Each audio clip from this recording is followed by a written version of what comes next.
Okay.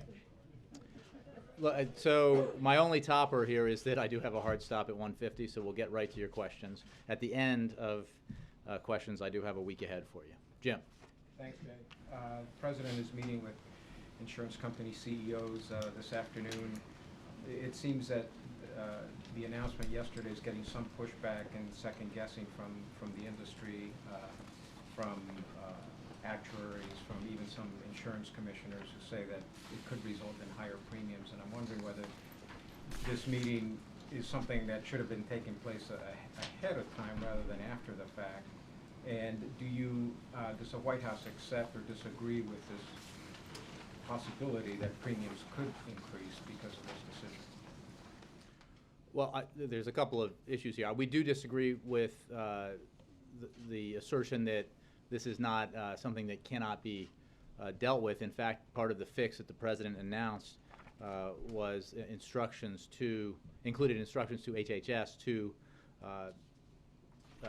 adjust the risk corridor, what's called the risk corridor, the policy that allows for adjustments if, for example, the pool is less healthy than expected or more healthy than expected, and there are cost changes accordingly. So we believe, I mean, there's a lot of data here about the portion of the population that's affected here. The fact that there's a myth about while there are healthier people generally in the individual market, because insurance companies could discriminate against those who weren't healthy. The fact is that it's a myth that they're particularly young in the individual market. In fact, there's data that shows that the disproportionate number of people in the insurance market are older Americans, or 40 and up. So, having said that, as this policy rolls out and allowing those with plans in the individual market to renew those plans for a more extended period of time, the HHS has the capacity to adjust the risk corridor accordingly if necessary. But you have actuaries saying, I mean, is it because they're not taking into account what HHS will be able to do? Is that what you're saying? Well, I haven't seen actuaries' reports. What I'm saying is that HHS has the capacity, because of the provision within the ACA, to make adjustments in this risk corridor to deal with changes in costs, swings in costs associated with either more or less risk within the pool of people insured. So, the way it works is if costs are higher, then HHS can mitigate those costs with insurers. If costs come in significantly lower, then the insurers replenish the fund by passing back some of those profits back. So we believe there's a mechanism here to deal with any swings associated with this provision, which, remember, again, the size of the population we're talking about here. 5% of the country's in the individual insurance market. A portion of that 5% is affected by the cancellation notices. And what the fix the President announced allows is it basically removes the prohibition from the ACA that said those policies could not be renewed from 2014 into 2015. This is something we haven't talked a lot about, but even under the law prior to the President's announcement yesterday, insurers were able to offer renewals of these policies, early renewals of these policies, to their policyholders. And so this extends that possibility so that if you had a plan that was effective through September of next year, you could renew it so that it could go all the way through August 31st, say, of 2015. So it's a way of smoothing the transition. It's a way of making an adjustment in response to the problems we saw with the cancellation notices and with that segment of the 5% that was put in a position to where they did not feel that they had the opportunity to take advantage of marketplace plans that would reduce their costs or keep costs the same. And the President made clear that he feels like a fix was necessary. So he looks forward to the implementation of this, looks forward to working with Congress on any sincere effort, good faith effort to make improvements to the Affordable Care Act as we implement it. But announcing the fix yesterday and having this meeting today, didn't that put the cart before the horse? Well, Jim, I think it is absolutely the case that we have been in consultation with and have had numerous meetings with insurance companies over the course of the last several years with the drafting and passing and implementation of the Affordable Care Act. So, and those consultations continue. The President looks forward to the meeting he's having later this afternoon with insurers, and we'll talk about ways we can work together to help people enroll through the marketplace and efforts we can make to minimize disruption for consumers as they transition to new coverage. And last, given the numbers, the enrollment numbers, has the White House given any consideration, or have you set aside any thought of extending a waiver period for the mandatory or the individual mandate, so that it doesn't kick in on March 31st as it's scheduled to? Jim, as we've said all along, the individual responsibility provision is essential to the Affordable Care Act because it is what ensures that individuals with pre-existing conditions cannot be denied insurance. It allows for the rest of the Affordable Care Act to be implemented effectively so that the benefits that the American people deserve are able to be distributed. So we are obviously working on a tighter time frame because of the problems with the website and the slowness associated with the rollout and the enrollment period, but we do have a 6-month enrollment period. We are a month and a half into that. So we're working assiduously to make improvements to the website so that that experience continues to get better for consumers and more Americans are able to enroll. So under no circumstance would there be a consideration to extend? Well, I'm not going to speculate about the future. What I'm going to tell you is that right now we are focused on making the changes and fixes necessary to the website to improve that experience for consumers and also to work in a variety of ways to make it easier for Americans to enroll. I mean, one of the things that remains true is that there's enormous interest in the quality, affordable coverage available on the marketplaces, and where we were unsuccessful is in making that access to that coverage easy from day one, October 1st. And as the President, I think, made clear to you here yesterday, he takes responsibility for that, we take responsibility for that, and we're about the business of making the fixes necessary to ensure that those benefits are available to the American people who so clearly want them. Jay, Henry Chow was raising red flags back in July about the website, saying the plane could crash on takeoff. Was the White House aware of these concerns at the time?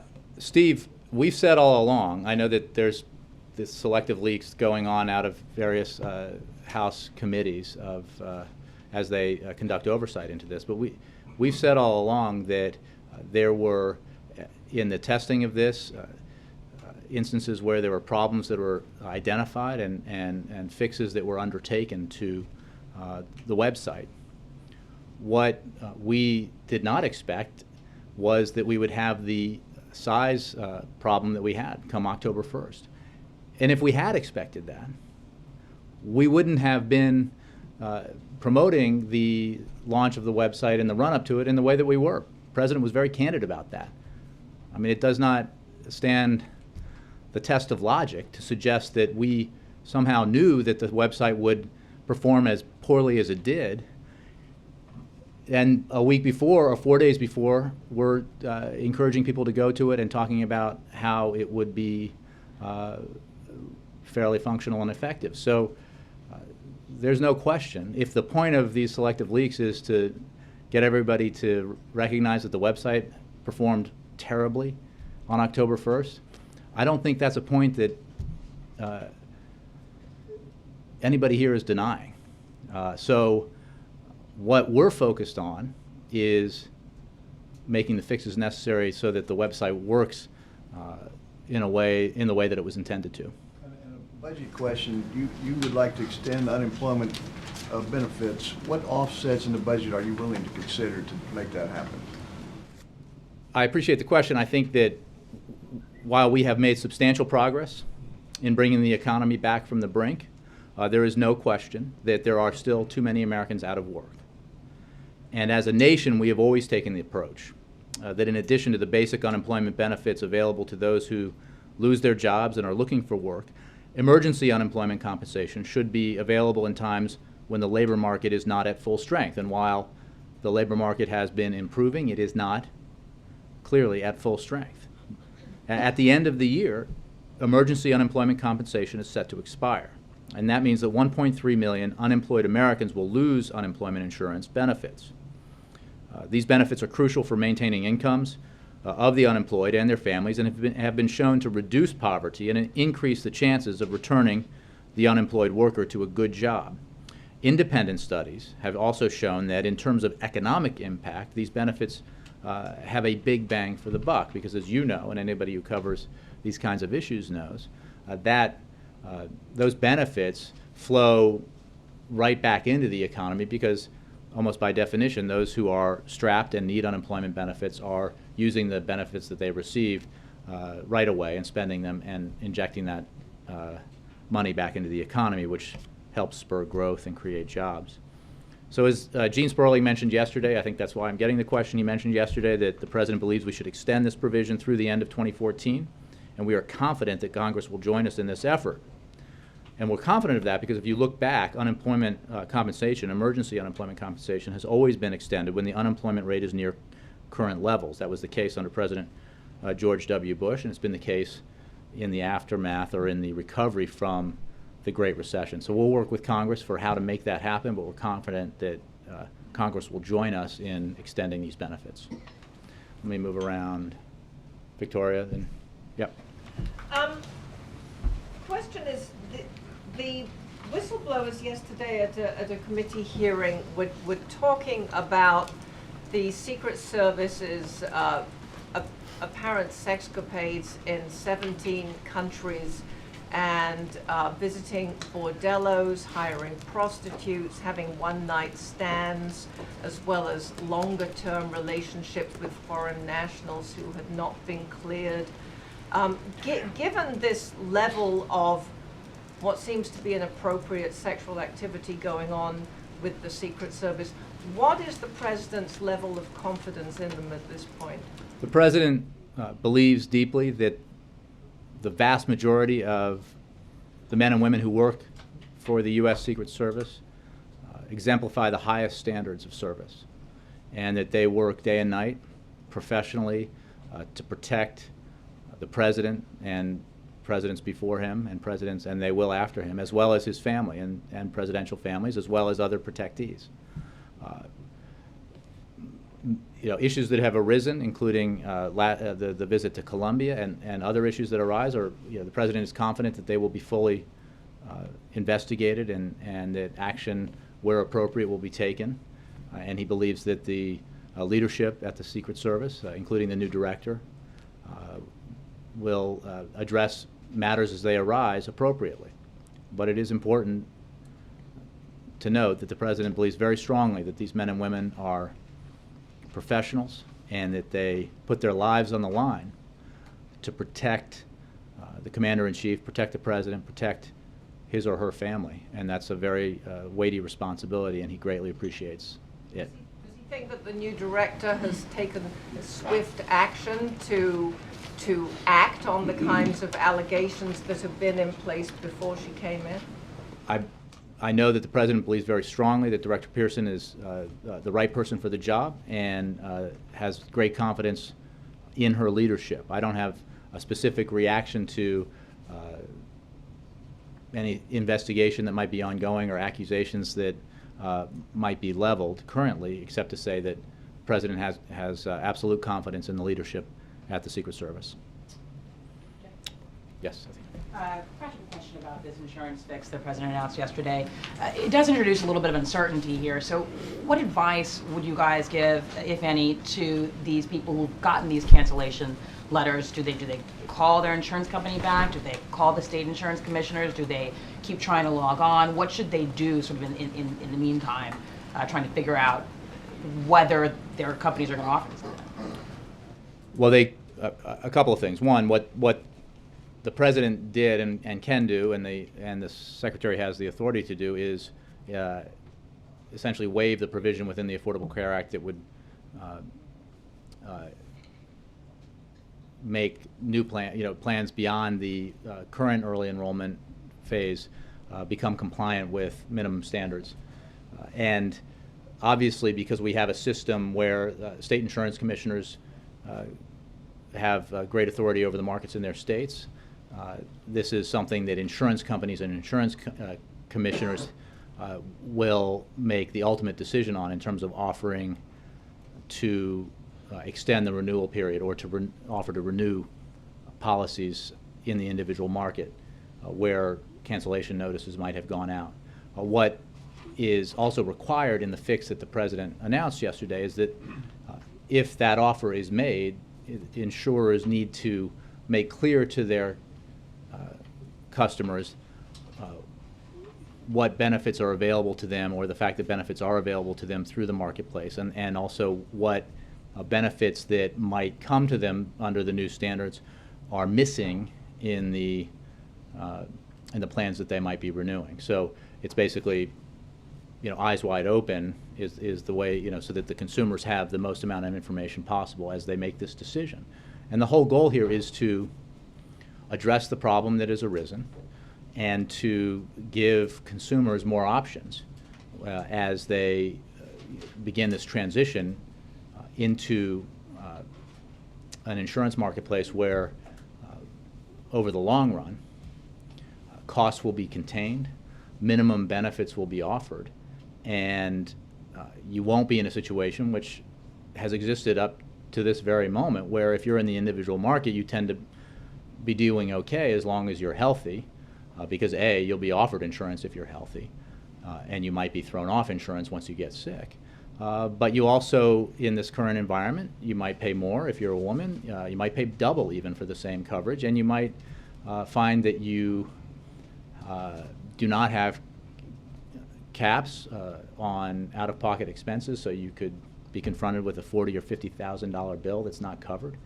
These are the kinds of things that the Affordable Care Act was designed to fix. And what the president announced yesterday was a solution to a problem that helps the transition into those marketplaces occur more smoothly. It sounds like people who are affected here won't necessarily know for some time whether it's going to We be fixed for believe them. that insurers certainly can generate letters, just like they did already, to their customers that advise them of this new opportunity if they choose to make that opportunity available to them, and that there is time to do that. We're obviously going to be working with insurers and working with states on this matter, but we believe there is time, and we believe it's a solution to a problem that has clearly arisen that the president wants addressed. One more larger one. We know that the Affordable Care Act has been under fire from the very beginning. The problems with the website, this issue of people getting these cancellation letters have only made matters worse. So the question is, what do you say to the folks who are wondering if the president's going to be able to get back on track and be able to have a productive second term, get his agenda through legislatively? So how's he going to do that? What do you say to this? Look, I think he's going to do it by waking up every day and focusing on addressing the concerns that the American people have, that they want their elected leaders here in Washington to focus on. And that means, in this case, making the Affordable Care Act deliver on its promise, deliver the benefits that it will provide when implemented to millions and millions of Americans. There's no question that this has been a problem in its rolling out of the policy, as the president, I think, pretty amply acknowledged yesterday. But this is an issue that goes to whether or not we are successfully delivering benefits to the American people, delivering on a policy that promises to continue to rein in health care spending over the long term, that provides minimum benefits to Americans, that prohibits insurance companies from denying you coverage because you have even a minor pre-existing condition. This is obviously a challenge, and we're facing the challenge, and we're up to the challenge. But when it comes to what it means more broadly, I think it just goes right to the heart of the fact that the American people want their elected leaders working for them. And this president wakes up every day focused on what he can do to work for hardworking Americans and make their lives a little easier, a little better, and a little more secure. That's what he's going to do every day that he's in office. John. Jay, we've already heard from 3 state insurance commissioners that say the president's plan simply is not workable. I mean, what's it going to do for people in those states? Washington State, Arkansas, Vermont. All those insurance commissioners said this just won't work. They're not going to do it. Well, John, I can also cite Kentucky, Florida, and California, I think collectively even a higher population, states that have said they announced that they will allow insurers to renew these plans under this policy. And So the states fact that is, do it are okay. States that don't, those well, people John, are what you are luck. identifying is the insurance world that we live in the United States, where state insurance commissioners and commissions obviously have a great deal of authority about how insurance is marketed and sold in their states. So we are going to work with states. It has always been the case, even up to, as I noted earlier, and this is rarely acknowledged or discussed, but that the Affordable Care Act has within it the provision that allows insurance companies in those states where the state insurance commissions allow it to renew existing policies already. And that was true prior to the problems that we've seen in the last several weeks with cancellation notices. What the president's fix does is extend that renewal period, but it has always been the case because, as the president said yesterday, we were trying to build on the existing system to cause the least amount of disruption. State insurance commissions have authority in their states to govern how policies are marketed and sold and to set standards for those policies.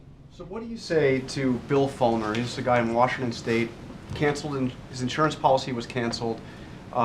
He was out of luck, took great hope in what the president said, and then a few hours later finds out that it's not going to apply to him because his insurance commissioner says the plan's not workable. Well, John, I would say that what the president said yesterday is that he wants to continue to work with lawmakers of both parties who are engaged in a good faith effort to make improvements to the Affordable Care Act and even to address this particular issue. The fact of insurance at the end of the year and is faced now with paying a premium twice as expensive. Well, as always been the case, I don't know when you throw out an individual to me, I don't have a capacity. Had a cancellation notice in Washington State. Well, no, it wouldn't apply. What you just cited about the premium wouldn't necessarily apply to every individual. What the fact of the matter is, and these cases aren't usually brought into the briefing room here, that more than half of people who get in the insurance. Oh, absolutely, and I think you heard the president here at length talk about his concern for those people, and that's why he's making this fix, and why he's going to work every day to do what he can, and then to work with Congress so that they can do what they can to make the Affordable Care Act implementation go more smoothly and work effectively for the American people. What is absolutely the case, John, is that the Affordable Care Act, when implemented, will allow Americans across the country, millions of Americans, to purchase affordable quality health insurance, for many of whom that was something that was not possible before. And even as we deal with the problems that are arising with the implementation of the Affordable Care Act, it is absolutely essential that we remember what the alternative here is.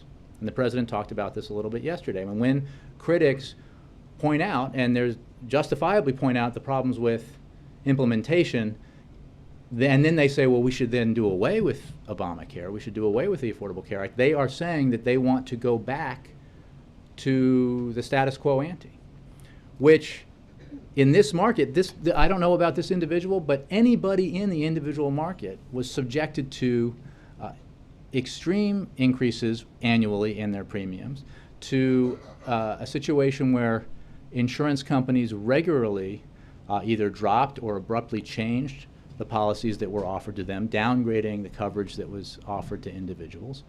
And that's why, to some degree, one of the reasons why we're seeing this problem is because there has been and is so much churn in that market, so that the number of people who got cancellation notices was as high as it was because so few policies are maintained for very long because individuals come in and out of that market because it's the worst place to be. It has traditionally been the worst place to be. So if you're somebody who buys an individual policy because you have to, because you're in between jobs or you have a job where your employer doesn't offer it, and then you get a job with an employer who does, you're going to go with your employer-provided insurance because the benefits currently available on the insurance market are often substandard, and that is something that the Affordable Care Act was specifically designed to address. So one more thing, can I just ask you, the president said yesterday, I was not informed directly that the website would not be working the way it was supposed to. I mean, we've heard the latest is the project manager on healthcare.gov was worried this thing could crash at takeoff. I'm just wondering, did the president at any point ask the question, has this thing been tested? Are we ready to go? John, what was the answer he got? the president was regularly briefed on the implementation of the Affordable Care Act in the run-up to the launch. What he and others have said is that at no time did we anticipate that the problems that we ended up seeing on October 1st would occur.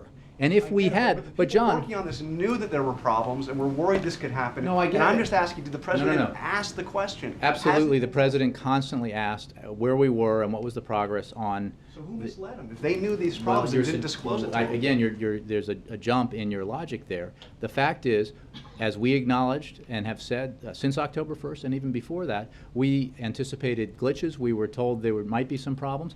And as is the case when any site, could I finish? Crash at Hey, John, I know we're creating an exchange here, but if I could just finish for 1 second, that the fact is when a site like this is being developed and it's tested and problems arise, checklists are developed and problems are addressed. And we believed that the problems were being addressed and that while there would be some glitches upon launch on October 1st, that obviously we never anticipated that we would have the kind of severe problems that we had, that the site would function as poorly as it did.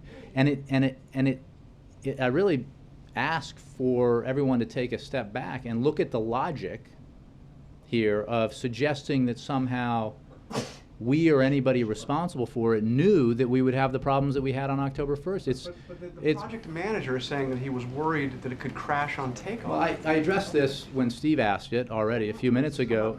This isn't crashing. I mean, this is, you know. Again, I think that it would be. I would advise everyone who is susceptible to taking these partial transcript leaks from committee staff, and I think again and again we've seen when the full story is revealed that committee staff hasn't really been completely transparent with you and others, that it would be wise to look at the whole story, and that would be the case in this instance, and I think almost invariably the case when committee staff is trying to make a political point. There is no question that this goes to the fundamental issue is, has the website functioned effectively? Absolutely not. And nobody is more aware of that or frustrated by it than the president and the people who work for him on this issue. That's why we're focused on fixing it and not focused on dribbling out information to score political points. We're focused on getting it right because this is about a policy that will deliver benefits to millions of American people who deserve them and have earned them. John Christopher. As you know, Senator Lindsey Graham has threatened to put a hold on all confirmations presented by the president, including that of Janet Yellen, the new chair of the Federal Reserve, until he receives information he's requested on Benghazi. What steps is the administration taking to resolve this issue and ensure the confirmation of Ms. Yellen and continuity at the Federal Reserve, which in fact could affect world markets? Well, we're very confident that Janet Yellen is absolutely the right candidate for the job. Her hearing yesterday, we felt, went very well, and it offered an opportunity for her to take questions from committee members of both parties.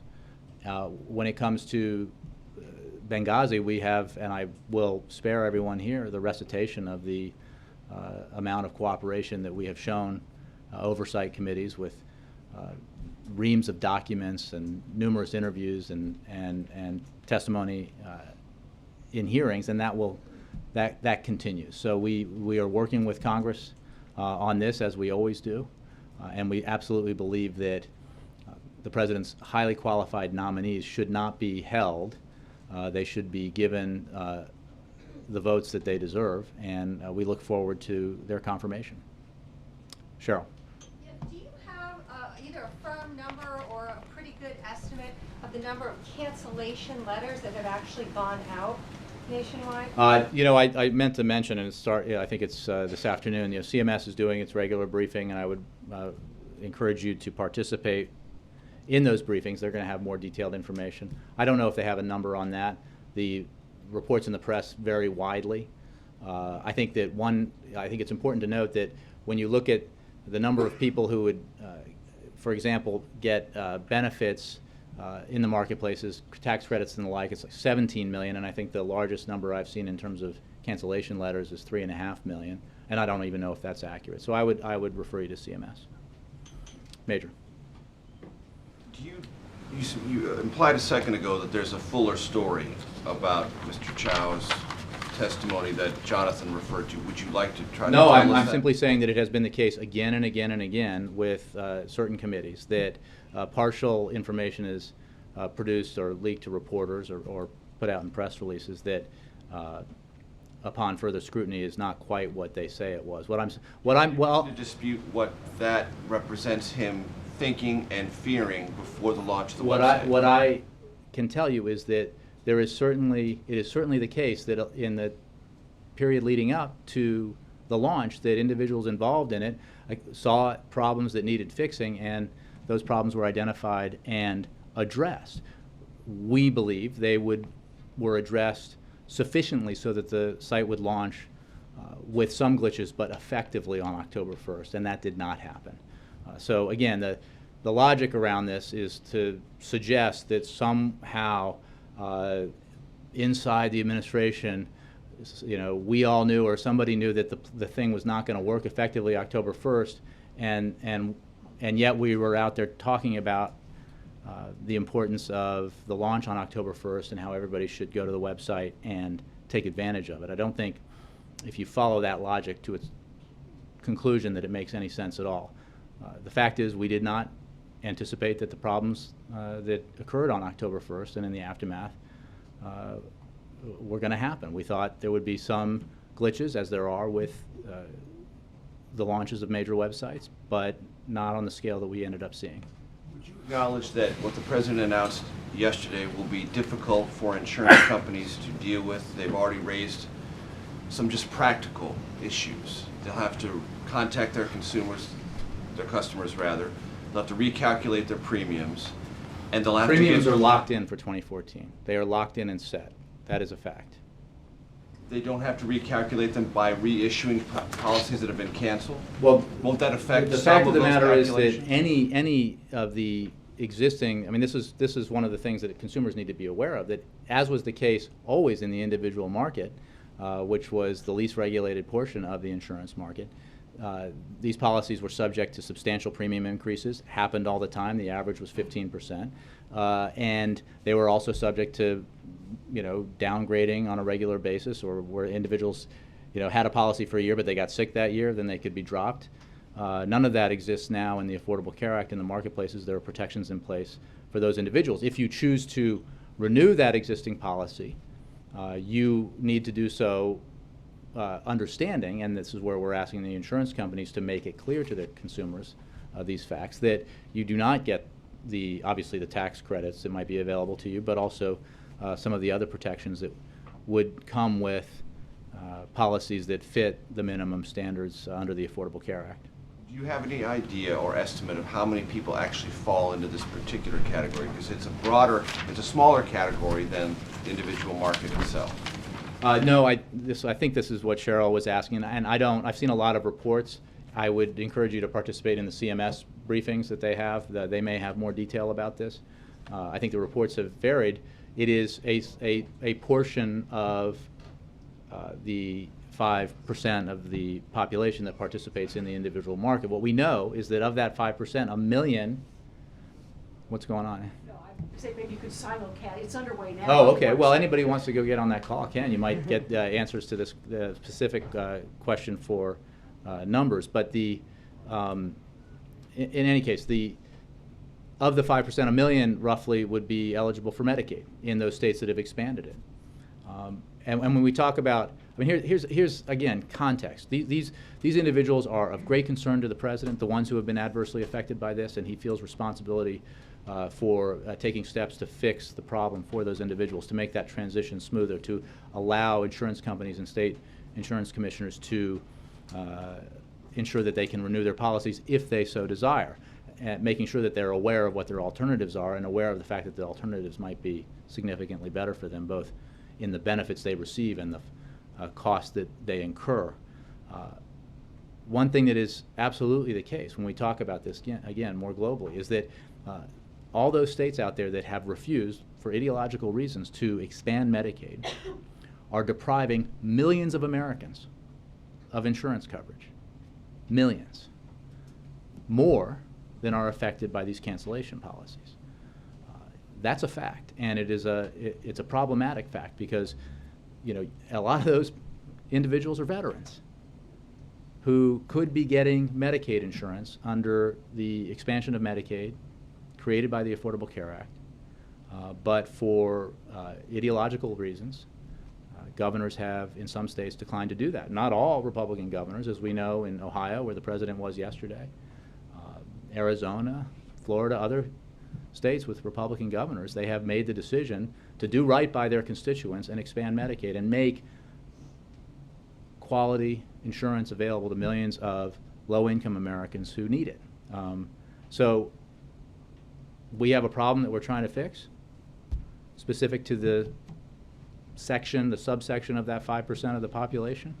But there are other issues here that we need to work together to fix, and that's why we continue to urge governors in states that haven't expanded Medicaid to do so for their constituents, not because of their ideological, you know, they may be ideologically opposed to this president or to a health care reform that has his name on it, but the bottom line is they have the opportunity to help their citizens, and they ought to. It's no secret to you that House Democrats and Senate Democrats were urging the president to make public whatever fix he was going to have for this problem before the House vote today on the Upton bill, and to give them a place or a position to take or a policy response to point to so they wouldn't be exposed to this vote on the Upton bill or possibly something else in the Senate. Does the president of the White House believe this fix settles the issue, at least for now, and does not require legislative intervention of the kind that Mary Landrieu and other Senate Democrats are continuing to explore? The president said in his remarks, in his prepared remarks yesterday, that he wants to work with lawmakers of both parties who are engaged in good faith efforts to make improvements to the Affordable Care Act, so that it. But on this particular issue, that would include on this particular issue. We absolutely do not support and oppose the Upton bill because it is, whatever the intentions, and I think House Republican intentions towards the Affordable Care Act have been pretty clear, but whatever the intentions of that particular bill, it certainly, while maybe fixing the problem potentially of those who receive cancellation letters, it also, by allowing insurers to sell new policies to new customers that don't meet the standards, is deliberately or not designed to undermine the Affordable Care Act in the long run. And I think you would find, if you talk to insurers, that they would have serious problems with something like that, because it would undercut the marketplace and it would create a situation that would be very hard to sustain. Wendell. Since the president can't compel insurers to renew these policies, what's he going to say to them to convince them to go along, to persuade them, which I gather is what today's meeting is about? Well, today, look, there are a lot of issues that the president looks forward to discussing with insurers today when it comes to implementation of the Affordable Care Act. This is one of them. I think that he will certainly raise with them, what this fix does and why he thinks it's the right thing to do, and encourage them to offer renewals to those customers who might want to avail themselves of that choice. I mean, the purpose here is to provide a choice. It's not to compel people to renew or to compel people to choose any particular plan within the marketplace. It's to give them this option, and when you give them this option, to also make them aware of what's available to them in the marketplace, and also make them aware of the fact of what they do not get in terms of protections and benefits if they choose to stick with an individual market plan that does not meet the minimum standards of the Affordable Care Act. But it requires insurance companies to act rather swiftly over the next 32 days or so. What would he say to them to persuade them to make that effort? Well, I think he will talk about, and I think there was a very lengthy briefing yesterday in which officials more steeped in the minutia of the policy try to explain how it works to reporters. But I think he would explain, how we envision this working, how we are confident that it would not, for example, on the questions I got in the top of the briefing, create adverse problems for the Affordable Care Act when it came to the risk pools, because of the flexibility the Secretary has to make adjustments. And I'm sure those issues will be discussed. The goal here is to make this transition as smooth as possible for those Americans who have been affected by cancellation notices and may be in a position of finding their best option, in their view, the renewal of an existing policy, even if it doesn't meet minimum standards and doesn't give the protections that new plans would offer, and this extends that possibility. It's important to remember, again, when we talk about the world as it existed before the announcement yesterday, that every insurer in the states where this is allowed could have and could offer renewals of those plans already. What the President announced yesterday would simply extend the period for renewal. What's his authority for doing this? I ask that in the same way that people ask whether he had the authority to basically waive the mandate for larger businesses. What's his authority for doing this today? I know well, it's that the Secretary has the authority under the law to here it is. The Secretary's authority can be used in narrow circumstances to ease implementation short of legislative changes, and this is one of those instances. There are individuals for whom the implementation of new consumer protections without a transition would result in a loss of an existing plan, even though the law includes a section on the preservation of the right to maintain existing coverage, what I talked to you about earlier. So this type of action was used for last year in the administration's policy on deferred action for childhood arrivals pending immigration reform, for example. That was something that DHS did. So this is authority that exists for the Secretary to use to help smooth the implementation of this policy. Peter. While we were speaking, the House just And then passed Chris. the Keep Your Health Plan Act, 261-157, in simple language. The message from the White House about why that's bad is what? This is the Upton bill. Yes, correct. Because whatever its intentions, the plan would, by allowing insurers to sell substandard policies to new customers, not simply to allow those individuals who had those policies and received cancellations to renew them, but to sell those policies to new customers, unlimited number of new customers, would undermine the central premise of the Affordable Care Act, which is that there should be minimum standards for everyone, and that insurance companies should not be able to,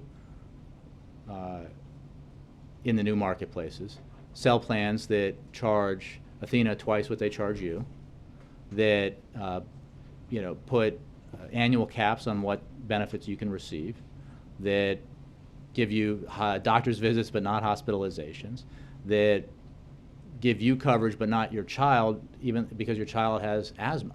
So this is the problem with the Upton bill, and why the President will veto it if it ever gets to his desk, is because it would basically, again, whether this is the intention of the author or not, it would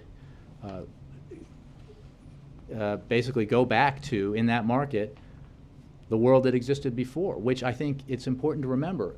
Even as we have these legitimate discussions about the problems with the rollout of the Affordable Care Act, is not a world that most people want us to remain living in.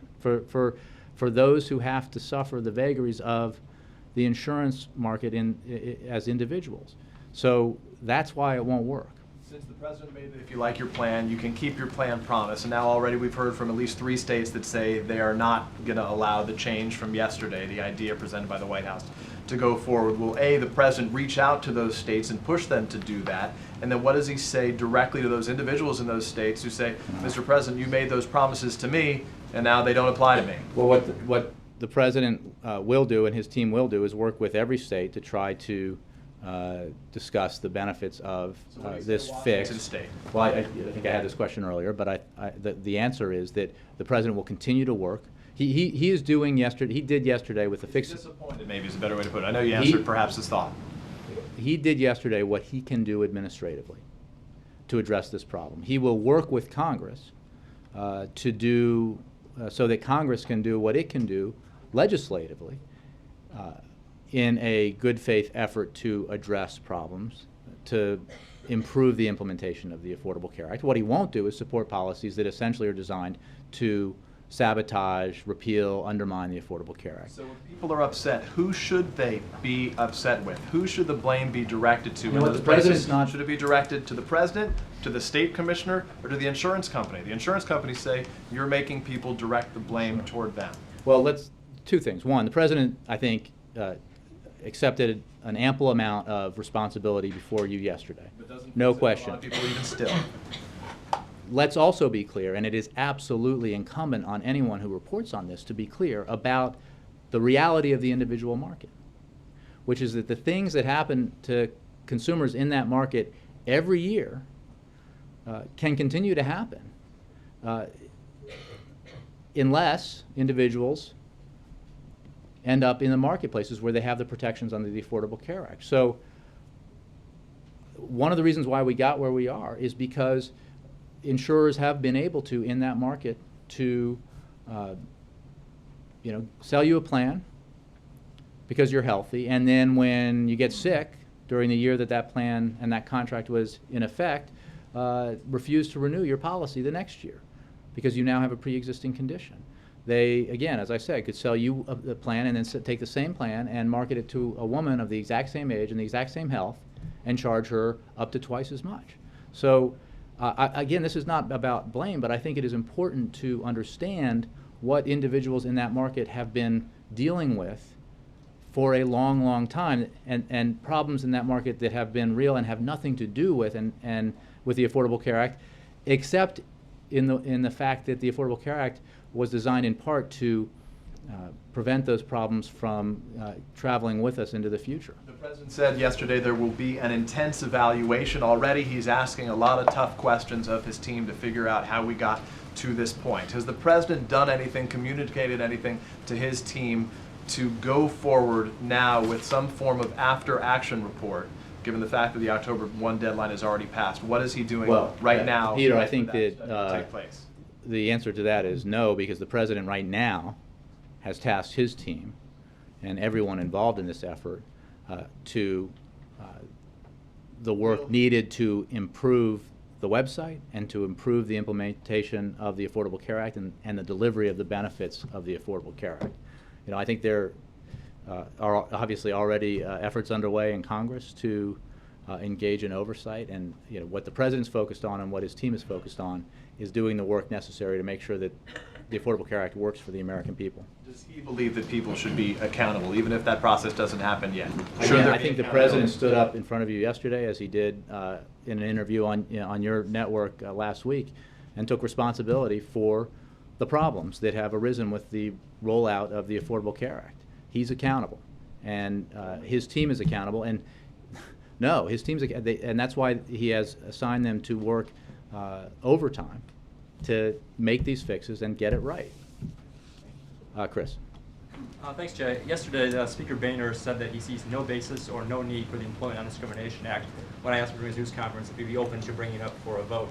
Given the repeated statements in opposition to that bill from Republican leadership, is there any reconsideration in the White House to that executive order prohibiting FP discrimination? Chris, I appreciate the question, and the Speaker's comments, of course, are disappointing. And I think that those who oppose this legislation are taking the wrong position. And they are taking a position that I think history will prove to be wrong. as has been the case in seminal civil rights legislation throughout our history in this country. Basic equality is fundamental to who we are as a nation. And our history is, in part, a story of efforts and struggles to reach that ideal, where equality is not only an aspiration but a fact.